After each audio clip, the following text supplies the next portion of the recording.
What is good, everybody out there? Thanks again for checking in with Core Thoughts, the channel where we basically talk basketball. I've said it before and I'll say it again, all right? You jump in the comments and you let me know about a player that you want me to react to, and I will absolutely respond to you.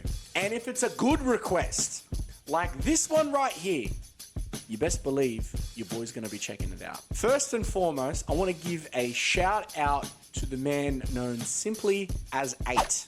He commented on my previous video on Facundo Campazzo, and he mentioned that he wanted me to react to him playing with the Denver Nuggets. Recently, as Facu was traded to Dallas, I thought, you know what, it's probably a good idea to go through and do another reaction to him playing within the NBA system. And I've mentioned in previous videos that I've done on players playing in the international circuit that the style of play, the rule set, everything is different. Everything is different. So that's exactly what we're going to be doing today. We are going to be checking out Facundo Campazzo playing with the Denver Nuggets. Now, the video itself that we are going to be reacting to is from the Denver Nuggets, so please make sure you jump over there and give them some love by liking and subscribing. I'm going to leave the link in the description, but look, let's get into the video. Okay guys, let's check out the Denver Nuggets video. Let's do it. Facing the ball, looking to pick it up from him. Good drift of the eyes. Good drift of the eyes. Looking at an option to pass to an even better option. Love it. Ooh, love that. Love that.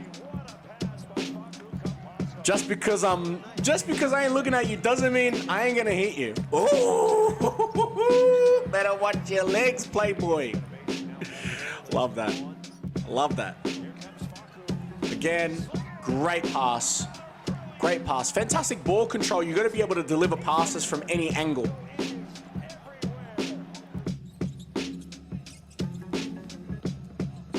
Great pass. Great pass. Hey, you got to make sure you stick around to the end of the video for the detailed analysis, because I'm going to explain how this man's doing the nutmeg passes like that. Yay!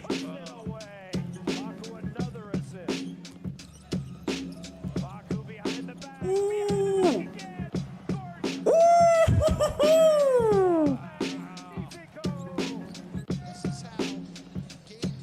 Opening to receive the ball. Sees the screen, sees the... Yeah! Bro, it's such a shame that these two guys aren't going to be playing together. I was saying just before the video went to an ad that it's a shame that they're not playing together. But look, honestly, thank you so much, Denver Nuggets, for the video. 5-5 video. Okay, guys, as always, it is time for the detailed analysis. Let's kick it straight off. Now, the video itself was actually quite small, but in saying that, there was a lot that we were able to learn from those highlights. The first thing that I wanted to comment to, and I pointed it out in the reaction that I was going to cover it off, and so I'm going to do it. I'm going to get it straight off the bat, okay? The nutmeg pass. First and foremost, the nutmeg pass is a highly effective tool, okay? Not just in a passing action, but it can also be used in dribbling action. A lot of people really seem to look at this as a flashy maneuver, but if you look at it from a fundamental aspect in being able to deceive the person in front of you and it being an option, it's tremendously strange why people don't use this more often. Now, it is just like the same way that you would look at a behind the back pass. You got to be careful with it, and you have to have the right time and the right situation to use it. Now, how can we utilize the nutmeg in our game? Well, we really need to understand when the opportunity is present. Now, when we have defenders shuttling us to a particular way, so they're shuttling us to a corner, they're going to have a really wide stance. Defenders traditionally are going to have a very wide stance because they're trying to take up as much space as possible, right? They're trying to give you less options to get around them. And if they're standing really upright, it's going to take time for them to get lower and to then get wider, right? So they're going to be a lot wider. And the way that you create the opportunity for the nutmeg, whether it is in a dribbling situation or whether it is in a passing situation, you have to make them even wider than what they are, okay? And the simplest way in doing that is by utilizing something very similar to an Iverson cross. Now, when we look at an Iverson cross, I'm going to use the example of doing it on a right hand so everything makes a little bit more sense. Push off your left foot, you open your frame up with your right foot and your right hand, and then you basically cross it back, right? Now, when we look to utilize the nutmeg, we're doing this same exact action. The reason is if I open my frame and I widen my body, the defender has to recover for that. So they're going to open their body as well to try and contest. And the best thing that happens when they do this is the opening that's in their legs goes from this to this. And this is happening because they're worried about the ball being over here and not their stance or the opening that's in between their legs. So we're looking to try and capitalize off of this. Now, as I mentioned earlier, this is not something that you want to be using over and over and over again, but it's absolutely an option. In fact, if you want to utilize it in a dribbling situation, it's also another great way to utilize it off of the Iverson cross. So something that I like to use is I'm in an open court situation, a defender's trying to shuttle me towards a corner, maybe they're trying to set up a trap. I'll overextend with my Iverson cross. In fact, I'll slow down because I want them to read that action, and then I'll continue to look in this direction, making them think that I want to go this way, and I'll put it through. Again, you got to be really careful because the hands are there. It's not something you want to abuse, but that's basically how we can use it. The nutmeg pass is hyper effective in a pick and roll situation because of the fact that defenders are scurrying over screens. They're really trying to fight over that screen. If you widen your base and you're trying to open your frame up, defenders are trying to recover because they don't want to get beat downhill. And so they're going to really bite off of that. And if you really sell it by looking off in the direction that you're intending on heading, the roller or the screener can then roll, and that passing option just opens up everything. The nutmeg pass, or the usage of the nutmeg, is really super effective, but like everything, you have to find the right time and situation to use it. So be wise. The next thing that I wanted to comment to is the act of deception with eyes. I've mentioned this so many times that I'm a big fan of the art of deception, and some of my favorite players really utilize this by throwing their eyes around and really throwing you off with what I'm intending on doing. A really effective way that we saw Facu do this was in a fast break situation. If you have a teammate that's opening out into the corner and the defense is in a recovery situation, maybe there's 3 offensive players against 2 defensive players. The defensive player is wanting to be very quick to react, so they're generally going to be a little bit susceptible to fakes or being thrown off because they're having to recover. Okay, and their goal as a defensive squad in that situation is to slow the ball down. Using the deception with eyes, we could see Facu look to the corner where there is a passing option, but we have another person slipping into the mid. If we've got a 3-on-2 situation and everyone's opening up the floor and you are positioned right and your teammates are positioned right, you literally can just do this and put the ball there. It's not that hard. It's actually really simple, and it doesn't take a lot of skill to be able to do it, but it takes a lot of IQ to learn that this is an option. So I hope you guys can take this little piece of information, this little nugget of information, and increase your IQ with just a simple action of looking away. We can also utilize this in many different situations. Pass fakes are hyper effective, where we look to go here and then we can literally just go like this to then create that situation that the defender thinks that we're going to do that. And from this, we can then either pull up. If I'm in a triple threat situation, I can dribble, or I can then initiate another pass.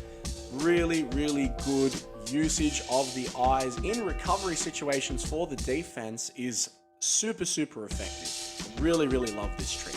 Now, the last thing that I wanted to talk about is various passes with different hand positions. In a recent video that I released talking about Victor Wembanyama, I discussed the dribbler's pocket. Now, for those of you that missed it, please make sure you jump over there and check it out, because that man is an alien and there's tons of information that I cover off in that video. But one of the things that I talk about is having your hand behind the ball and being an effective dribbler is all about using the ball in different positions to get the ball into different positions. So being comfortable with having the ball here and being able to push it across my body, or having it, here and being able to bring it back. Now, if we have the ball in a pocket dribble, our hand is behind the ball. We're not carrying the ball. Our hand is behind the ball. If a pass option presents itself, we should be able to generate a pass from this. This action isn't that hard. In fact, you can even control the ball's dipping ability by adding rotation, top spin on the ball. So we can do this by pushing the ball forward and flicking our wrist very much the same way that you would with a finger roll. And what that does is it provides forward momentum and drops the ball. You can see guys like LaMelo Ball, Jason Kidd, they've utilized this pass, as well as Josh Giddey actually, use this pass in outlet situations for full court transitions to drop the ball over the defender and give the offensive player an option to look to receive the ball. The ball loses momentum as it hits the ground and allows them to transition in. I'm talking about this because of the fact that that pass is not often utilized. It's not a pass that we should be doing all the time, but being able to pass like this is just as effective as being able to cross over between your legs, or with your right leg forward and go behind your leg, or your left foot forward and go behind your leg, going behind your back with your right hand and your left hand. They're tools. They're tools to create options, and basketball is literally about options. It's about creating options and creating opportunities and maximizing on these opportunities. I've honestly thrashed that saying, and it's because I believe it wholeheartedly. You need to create as many options or opportunities as possible.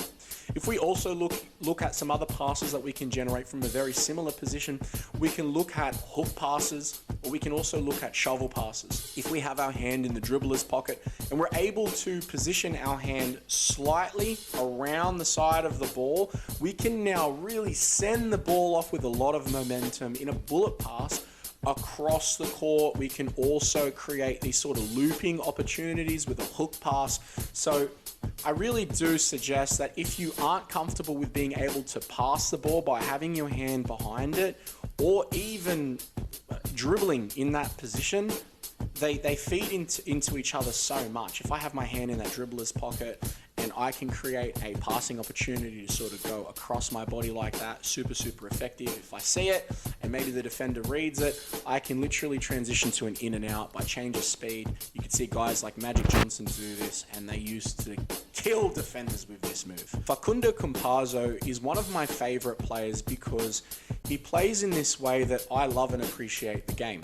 By utilizing different things like subtleties with eyes, subtleties in hand positions, and seeking opportunity, we can be hyper effective on the court. And what you might think is flashy ultimately is functional. If I can put the ball behind my head and pass it to a teammate and they make the shot, it works. It's functional. It's not flashy. It worked. Now, if I'm running in a fast break and I turn my back and do this for the sake of doing it, well, yeah, get ready to sit on the bench. But my point is that these things, although they're not common, doesn't mean that they're not functional. And that because of the fact that they're not things that we see often, people then often misconstrue them to be flashy. It's all about functionality, people. If you can make it functional, then, you're hyper effective. That's what we want to try and be. But look, guys, that's going to do it for today's video. First and foremost, I want to give a shout out to the man 8 for making that comment. And as always, guys, please jump in the comments. Let me know if there is a player that you want me to react to. I'm constantly looking to try and engage with you guys. And the best way that you can engage with me besides jumping in the comments is by jumping into my social medias. A really good one that I utilize a lot is actually Facebook. So please make sure you go ahead and check out my Facebook page.